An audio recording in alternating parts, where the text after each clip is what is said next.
লেগে গেল যুদ্ধ, বেজে গেল যুদ্ধের ঘন্টা। হ্যাঁ, ডোনাল্ড ট্রাম্প এবার সরাসরি হুমকি দিয়ে দিল দুটো দেশকে এবং তাদের সেনাপ্রধানকে ডেকে, মানে আজকে ওয়াশিংটন ডিসিতে ডেকে বলে দিল যুদ্ধের প্রস্তুতি নিয়ে নাও এখন থেকে। এমন ঘটনা কিন্তু ঘটতে চলেছে এবং ন্যাশনাল মিডিয়া থেকে শুরু করে ইন্টারন্যাশনাল মিডিয়া পর্যন্ত কিন্তু এই জিনিসটা কভার করা হচ্ছে। আমি এত রাত্রে আপনাদের সামনে এই আর্টিকেলটা আনতাম না, জাস্ট একটু আগে নিউজ পড়তে পড়তে আমি দেখছিলাম, মানে সন্ধ্যের সময় করে নিউজ পড়ছিলাম, তখন দেখতে পেলাম এই নিউজটা এসেছে। আমি ভাবলাম যে তাড়াতাড়ি আপনাদের সামনে শেয়ার করে দিই। আর একটা অনুরোধ, যখন আমরা এক একটা, মানে অনুরোধ নয়, একটা দুঃখ বা কষ্ট বলতে পারেন, যে যখন একটা ভিডিও আনা হয় না, বিশ্বাস করুন মন থেকে বলছি, আপনারা অনেকে আমার গুরুজনরা আছেন এখানে, আমাদের এক একটা ভিডিওর পেছনে আমার অ্যানালাইসিস করতে 3 ঘন্টার মতো সময় লাগে। তো প্লিজ, অনেকে দেখছেন চ্যানেলটা, অনেক ভিউজ হচ্ছে, বাট সাবস্ক্রাইব করছেন না। আপনাদের কি সঠিক ইনফরমেশন দরকার নেই?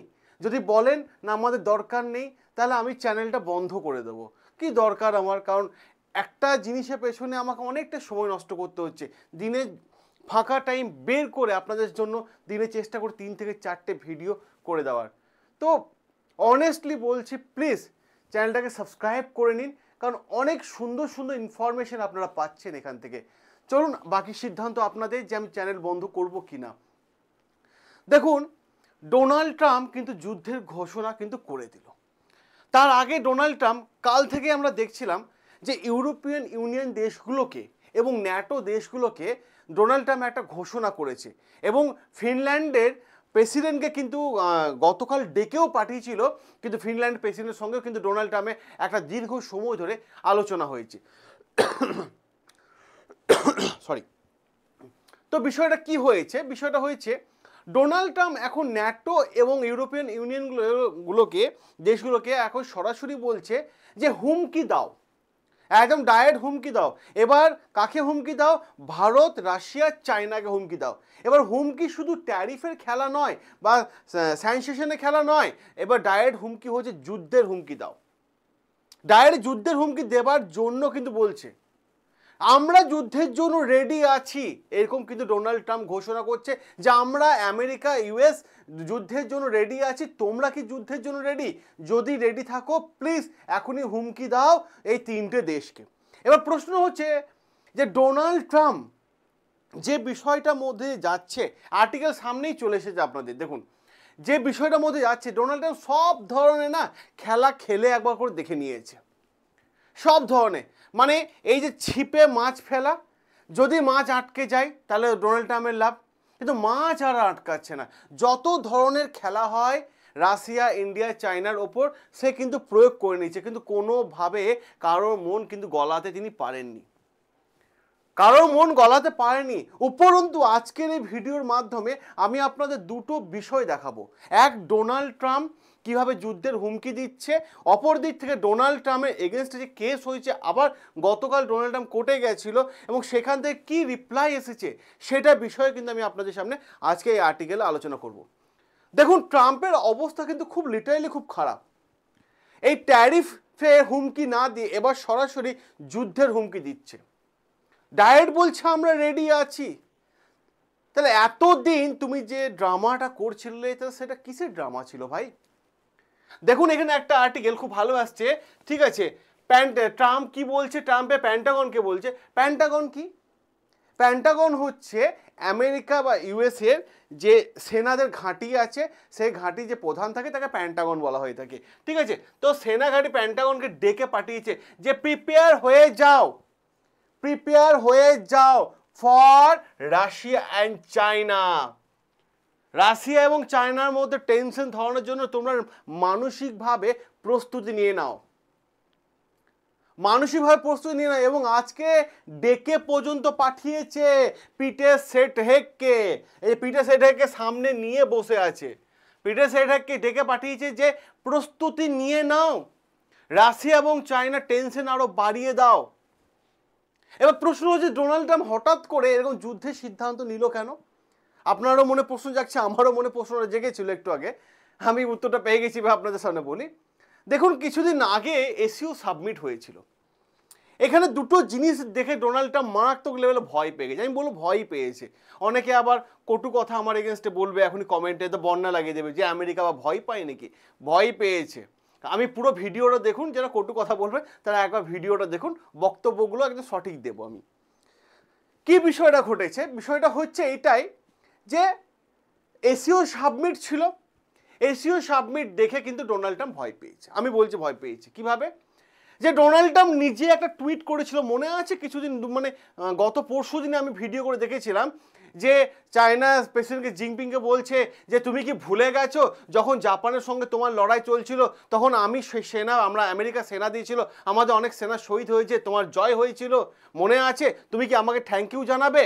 তারপরে নিচের দিকে লাইনটা মনে আছে তো, যেটা আমি দেখিয়েছিলাম আপনাদেরকে, আজকে আনতে ভুলে গেছি, ঠিক আছে? ওখানে কি বলেছিল ডোনাল্ড ট্রাম্প টুইট করে? সেখানে পরিষ্কার কথা বলেছিল যে শি জিনপিং আমাকে থ্যাঙ্কস জানাও, কারণ তোমরা আমার জন্য, হ্যাঁ আমার জন্য north Korea, Bharat, Russia, China এক হয়েছো, আমার বিরুদ্ধে ষড়যন্ত্র করছো, অতএব আমাকে থ্যাঙ্কস জানাও। আমি যদি ট্যারিফ না আনতাম তা তোমরা কি একসাথে হতে পারতে? এটাও ডোনাল্ড ট্রাম্প করেছিল। তো ওই যে তিন শক্তি ভারত, চায়না, রাশিয়া পাশাপাশি বসে থাকা, একসঙ্গে হাতে হাত রাখা, ওই ছবি দেখে ওয়াশিংটন ডিসি কিন্তু সেদিন ভেবেছিল যে এই তিন শক্তি মানে আমেরিকাকে জব্দ করার জন্য তৈরি হয়েছে। এটা কিন্তু সেদিন ওয়াশিংটন ডিসি ভেবে নিয়েছিল। এবং তারই পর যখন চায়নার প্যারেড হয়েছিল, একটার পর একটা মিসাইল, যখন চায়না একটার পর একটা মিসাইল মানে শো অফ করেছিল, সেগুলো দেখেও কিন্তু ডোনাল্ড ট্রাম্পের মনের মধ্যে একটা আতঙ্ক সৃষ্টি হয়েছিল, একটা আতঙ্ক সৃষ্টি হয়েছিল। তো এই দুটো ইস্যুকে হাতিয়ার করে আজকে এই যে পিটার হেগসেটকে ডেকে পাঠিয়েছে, পেন্টাগনকে ডেকে পাঠিয়েছে, সেনাপ্রধানকে ডেকে পাঠিয়েছে ডোনাল্ড ট্রাম্প, যে এসো এবার তুমি রাশিয়া এবং চায়নার জন্য রেডি হয়ে যাও, প্রিপেয়ার হয়ে যাও, পরিষ্কারভাবে বলছে। আর্টিকেল কিন্তু আপনাদের সামনে চলে এসেছে, আর্টিকেল কিন্তু আমি আপনাদের সামনে দেখিয়ে দিচ্ছি, চলে এসেছে। যুদ্ধের জন্য রেডি হয়ে যাও, যুদ্ধের মহল তৈরি করো। এবার প্রশ্ন হচ্ছে, এখানে কিন্তু একটা ইন্টারেস্টিং প্রশ্ন আমার মনের মধ্যে জাগছে, জানি না আপনাদের জাগছে কিনা, তাই জাগলে অতি অবশ্যই কমেন্টে জানাবেন, যে সত্যি কি আমেরিকা চায়না রাশিয়াকে আক্রমণ করবে, যুদ্ধ করবে? না এইটাও সে একটা হুমকির মতো, যেমন ভাবে প্রথমে হুমকি দিল, তারপরে ট্যারিফ লাগালো, তারপর ডাবল ট্যারিফ, ট্রিপল ট্যারিফ লাগানো মানে ভয় দেখালো, তারপরে যুদ্ধের ভয় দেখাচ্ছে। এটা তেমনই কিছু হচ্ছে না, যুদ্ধের আগে আবার স্যাংশন লাগানো ভয় দেখাচ্ছে। তো এগুলো কেমন যেন একটা মানে এলোমেলো হয়ে যাচ্ছে না বিষয়গুলো? সত্যি কি যুদ্ধ হবে? ডোনাল্ড ট্রাম্প যে আজকে ডেকে পাঠিয়েছে তার সেনা প্রধানকে বলছে যে তোমরা রেডি হও, সত্যি কি যুদ্ধের জন্য? ট্রাম্প প্রথমে কি ভেবেছিল, যে গালিগালাজ করব, হুমকি দেব, ধর্মের ভয় লাগাবো, ট্যারিফ লাগাবো, স্যাংশন লাগাবো, এগুলোতে মধ্যে একটা না একটা তো গলে যাবে, কিন্তু একটাতেও কিন্তু কেউ ভয় পেল না। তাহলে এবার যুদ্ধের হুমকি দাও। এই যুদ্ধের হুমকি ইন্দোনেশিয়াকে দিয়েছিল ডোনাল্ড ট্রাম্প, এই যুদ্ধের হুমকি ভিয়েতনামকে দিয়েছিল, এই যুদ্ধের হুমকি জাপানকে দিয়েছিল, সবাইকে ট্রেড এগ্রিমেন্ট সাইন করিয়েছিল, ট্রেড ডিল সাইন করিয়েছিল। জাপান বুঝতে পেরে আগে থেকে ফ্লাইটটা ঘুরিয়ে নিয়েছিল। কিন্তু এই তিনটে দেশ, এই চারটে দেশ, নর্থ কোরিয়া থেকে শুরু করে রাশিয়া, ভারত, চায়না, এদেরকে ভয় দেখিয়ে তো কোনো লাভ হলো না। এবার চীন এবং রাশিয়াকে যুদ্ধের হুমকি দিচ্ছে, চীন এবং রাশিয়াকে হুমকি, সব কিছু অ্যাপ্লাই করে ডোনাল্ড ট্রাম্প দেখে নিল সব কিছু। আমি এখানে আপনাদের আরও একটা জিনিস আমি আপনাদের দেখাবো, ঠিক আছে? আরও একটা জিনিস দেখাবো আমি আপনাদেরকে। এই যে বেইজিংয়ে আমি আপনাদের বললাম না, বেইজিংয়ে প্যারেড দেখেও কিন্তু একটা ইস্যু। অপরদিক থেকে আমি আরেকটা জিনিস দেখাবো, যে ডোনাল্ড ট্রাম্প আরও একটা ঘটনা ঘটিয়েছে, আজকেই ঘটিয়েছে। কি ঘটনাটা? ঠিক আছে, ওনাদের ডিফেন্স ডিপার্টমেন্টে নাম এই মুহূর্তে তিনি চেঞ্জ করে দিয়েছেন যুদ্ধের জন্য, যুদ্ধে মানসিকতা নেওয়ার জন্য ডিফেন্স ডিপার্টমেন্টের নাম চেঞ্জ করে ডিপার্টমেন্ট অফ ওয়ার রেখে দিয়েছে আজকে ডিফেন্স ডিপার্টমেন্টের নাম চেঞ্জ করে ডিপার্টমেন্ট অফ ওয়ার, এটা কিন্তু ডোনাল্ড ট্রাম্প আজকে এই নামটা রেখেছে। এখানে একটা প্রশ্ন আমার মনের মধ্যে আরো একটা জেগে যাচ্ছে, জানি না আপনাদের আসছে কি নাম।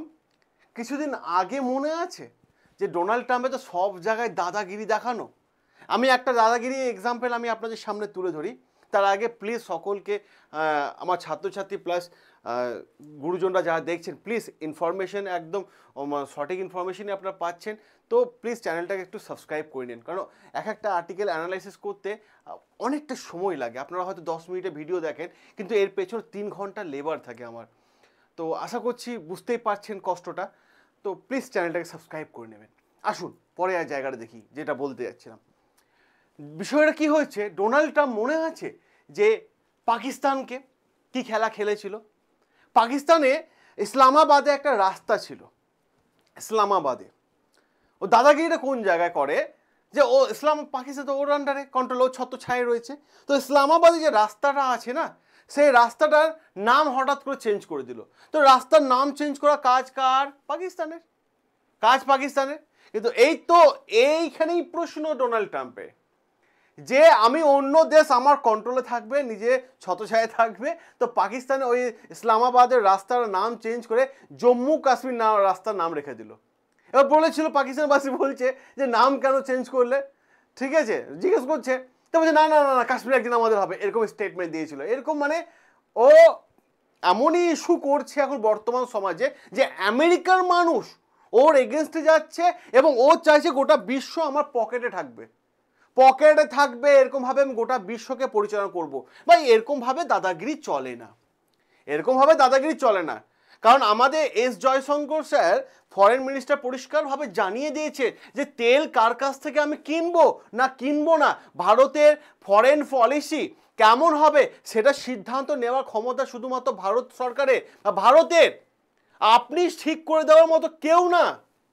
এটা কিন্তু পরিষ্কার, কিন্তু এস জয়শঙ্কর স্যার ডোনাল্ড ট্রাম্পকে বুঝিয়ে দিয়েছিল। কিন্তু ওর তো সব জায়গায় একটু মানে ব্যাপার থাকে না, নেতার ব্যাপার থাকে একটা, সেরকম ব্যাপার রয়েছে। আসুন এই আর্টিকেলটা দেখুন, এখানে আমি আরেকটা জিনিস আপনাদের দেখাই। ডোনাল্ড ট্রাম্প গেল এখন ফেসে, কিরকমভাবে ফেসে গেছে, কি বলছে? ডোনাল্ড ট্রাম্পের এগেনস্টে আমেরিকার একসঙ্গে 13টা কোম্পানি ডোনাল্ড ট্রাম্পের এগেনস্টে কেস করলো। এবার বিষয়টা দেখুন কেসটা কি আছে। ডোনাল্ড ট্রাম্প গেল কোর্টে, কোর্ট ডেকে বলছে ভাই তুমি যে আমেরিকা প্রেসিডেন্ট হয়ে আছে, ইটস ওকে, নো ইস্যু, কিন্তু তুমি এই যে ট্যারিফ খেলা খেলছো কেন? বিভিন্ন দেশের উপর ট্যারিফ লাগাচ্ছ, এতে ব্যবসায়ী তো ক্ষতি হচ্ছে, হ্যাঁ ব্যবসায়ী ক্ষতি হচ্ছে। তা এই যে ব্যবসায়িকদের ক্ষতি হচ্ছে, এই রিফান্ড কে দেবে? তুমি দেবে? এই রিফান্ড কি তুমি দেবে? এটা কোর্ট জিজ্ঞেস করেছে। আরো একটা প্রশ্ন জিজ্ঞেস করেছে, এই যে তুমি ট্যারিফ লাগাচ্ছ, ট্যারিফ লাগানো তোমার হাতে তো নেই, এটা তো ইলিগাল কাজ, এটা আমেরিকার সেনেটদের কাজ। সেনেট কাদেরকে বলা হয়? যারা আমাদের দেশে যারা এমপি বলা হয়, ওদের দেশে সেনেট বলা হয়, তো সেনেটদের কাজ, এটা তো তোমার কাজ নয়। তুমি কেন ট্যারিফ লাগাচ্ছ? তোমাকে ট্যারিফ লাগানোর সাহস তোমাকে কে দিয়েছে?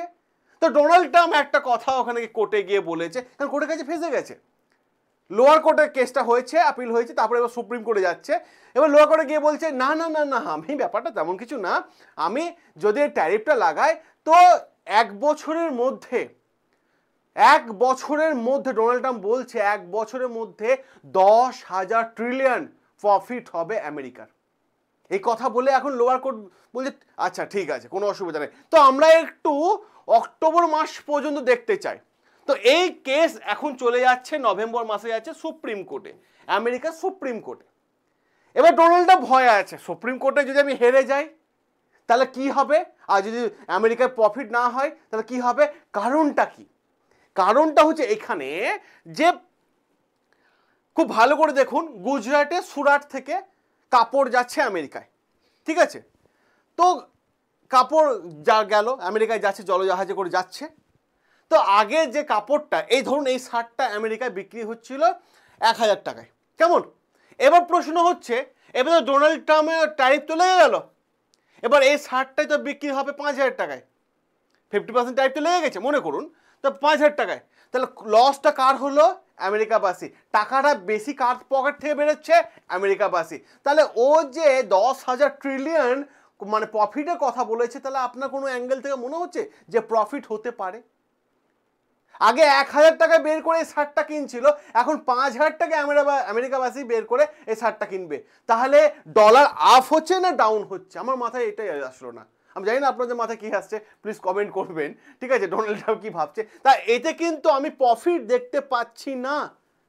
তাহলে এই যে সমস্ত যে কোম্পানিগুলো আছে যারা অলরেডি মানে গুজরাটের সুরাট থেকে বা যেখান থেকে হোক নিচ্ছে, উত্তরপ্রদেশ থেকেও যাচ্ছে, যে কাপড়গুলো আমেরিকায় যাচ্ছে, এই সমস্ত কোম্পানিগুলো যে লস হচ্ছে তার রিফান্ড চেয়ে কিন্তু ডোনাল্ড ট্রাম্পের এগেনস্টেই মানে আমেরিকা কোম্পানিগুলো কেস করলো যে এত লস হচ্ছে আমাদের, তাতে আমাদের সমস্যা হচ্ছে, তার দায় কে নেবে? এই সরকার নেবে, ডোনাল্ড ট্রাম্প সরকার নেবে কিনা জিজ্ঞেস করেছে। এ একটা প্রশ্ন গেল।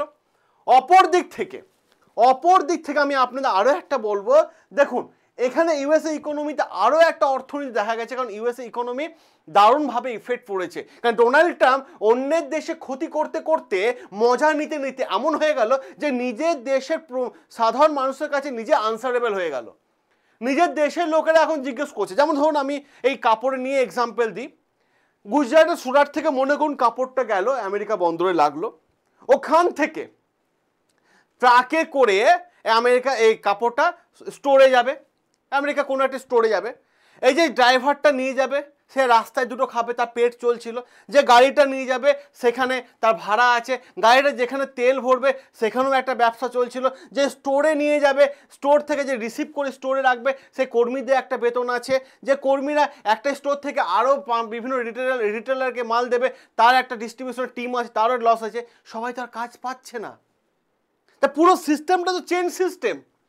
এখানেও তো একটা বড় আঘাত, একদম বড় আঘাত করছে ডোনাল্ড ট্রাম্প ইকোনমিক্সের ক্ষেত্রে, বড় আঘাত করছে ডোনাল্ড ট্রাম্প। আর এখন ভাবছে যে বিশাল প্রফিট হবে। প্রফিটটা তো আমার কোনো অ্যাঙ্গেল থেকে মনে হচ্ছে না, আর যুদ্ধ যদি হয় সাধারণত দেখতে পাই যুদ্ধ গেলে সেই দেশেরও লস হয়। তো আমেরিকার ইকোনমি কিন্তু একদম ডাউনের দিকেই যাচ্ছে যেটুকু মনে হচ্ছে। উপরন্তু আমি আপনারা যদি দেখেন এখানে খুব ভালোভাবে যদি নজর করেন তো এখানে আরেকটা জিনিস দেখতে পাবেন, সেখানে হচ্ছে এই যে পিটে হেগসেটকে ডেকে পাঠিয়েছে যে তোমরা মহল তৈরি করো, কিন্তু আমার মনে তো হচ্ছে না যে যুদ্ধ হবে কিনা। আগে নিজের ঘরে যুদ্ধ লেগে গেছে, ডোনাল্ড ট্রাম্প আগে নিজের ঘরে যুদ্ধটাকে শান্ত করবে না বাইরের দেশে প্রতি আক্রমণ করবে বা অ্যাটাক করবে। এখন তো আমার মনে হয় যে আগে নিজের দেশকে আগেও ঠিক করবে। তো অপরদিক থেকে যে আমি আর একটা ইনফরমেশন আমি একটু আগেও সেটাও দেখছিলাম, দুপুরের দিকে দেখছিলাম আর্টিকেলটা, যে ইউরোপিয়ান ইউনিয়নকে বারবার বলছিল না তোমরা যুদ্ধের হুমকি দাও। 4টে ইউরোপিয়ান ইউনিয়ন কান্ট্রি আমাদের সাথে ফ্রি ট্রেড এগ্রিমেন্ট ডিল করে নিল আমাদের প্রাইম মিনিস্টারের সাথে। তাহলে ইউরোপিয়ান ইউনিয়নগুলো কিন্তু এক এক করে হাতের বাইরে চলে যাচ্ছে। তাহলে এখন ভাবুন ডোনাল্ড ট্রাম্প কোন সিচুয়েশনে। তা পুরো আর্টিকেলটা আমি আপনাদের সামনে এক্সপ্লেন করে দিলাম। যদি ভালো লেগে থাকে প্লিজ চ্যানেলটাকে সাবস্ক্রাইব করবেন। সকলে ভালো থাকবেন, সুস্থ থাকবেন। দেখা হবে আপনাদের সাথে নতুন আরও একটা আর্টিকেল নিয়ে।